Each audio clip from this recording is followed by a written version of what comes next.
Yeah, in Atlanta, we were right in the middle of it because my brother, I was supposed to be on tour in South Korea.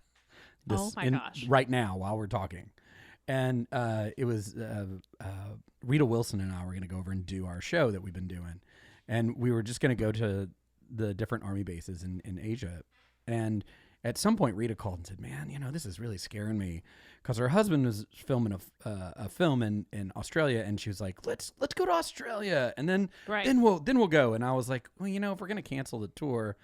Her husband, Tom Hanks. Yeah, So, and yeah. and I was like, if we're gonna cancel the tour, then how about I not go to Australia? If we're not, that's a long way to go for one show. Let's postpone it, put it off later. And then for whatever reason, she was just already there, and she was like, let's just have the show. And can your brother and Benji, your guitar player, come over anyway to Australia for the shows? And so they did. And they were on the flight on the way back, and they land. And then when they land, Tom and Rita were like, and by the way, we just tested positive. Right? Oh my gosh. And Brandon and Benji didn't figure none of this really transferred until the next day because of time zones. Yeah. Right? So we were already in the studio making music. Oh my gosh. I've been working on a musical for the Alliance down here for a while, and I was doing the last, pass of all this stuff. And then suddenly we are all isolating because we were exposed. They were exposed, and I was exposed to them. Yep. Well, they tried to get tests, and this was pretty early on, and nobody would test them.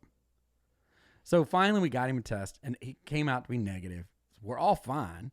Yeah, but it's scary. But the psychology of it impacted us really fast. We were like, okay, so now what's going to happen?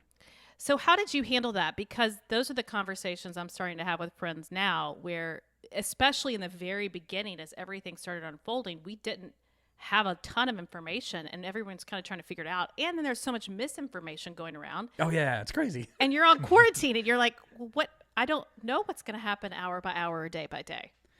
So we divided it into two pieces. One is there's a liability to you as a business, right? Right.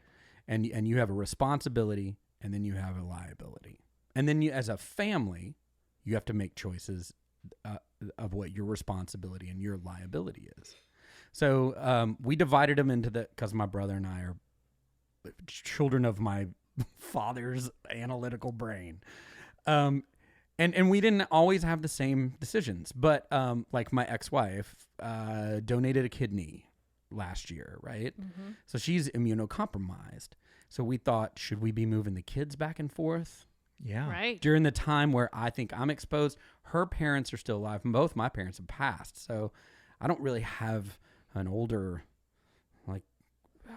person in my life that I'm going that could be at risk, but people that are immunocompromised. Brandon had Hep C. He was for years. And so we've been very active in our conversations. So we decided that we were going to do a couple things. And people can feel free to do these things or not do these things. It doesn't matter. It's up to you how you want to handle your life. But we decided we were not going to lay anybody off. Because we saw what was about to happen, and we're in the music business, and the music business is so weird. Yeah. Like Hunter was saying earlier, we always think that our last job was our last job. Yeah. So we save money like squirrels with acorns. Like we just hide it everywhere because this could all go away tomorrow. Yep. So, to whatever degree, I have very little overhead that I will pay for. It's like we're the kinds of people that pay for cars in cash. If you can't, then you walk. Right. And so we're not going to lay anybody off. And then we were like, let's find out how many engineers we can employ that we can start giving them work. Yeah. Now, because we have a bunch of songs we need mixed, and it's going to take, a long time to do it all. And we've been putting it off. So we just started employing people. And then we paid our rent a year ahead of time so that our landlord would have something. But this was all 3 weeks ago. Yeah, the studio. And this was all 3 weeks ago because we just saw what was about to happen. Yeah. Mainly because we were involved in it when Rita and Tom were like, oh, we have the virus.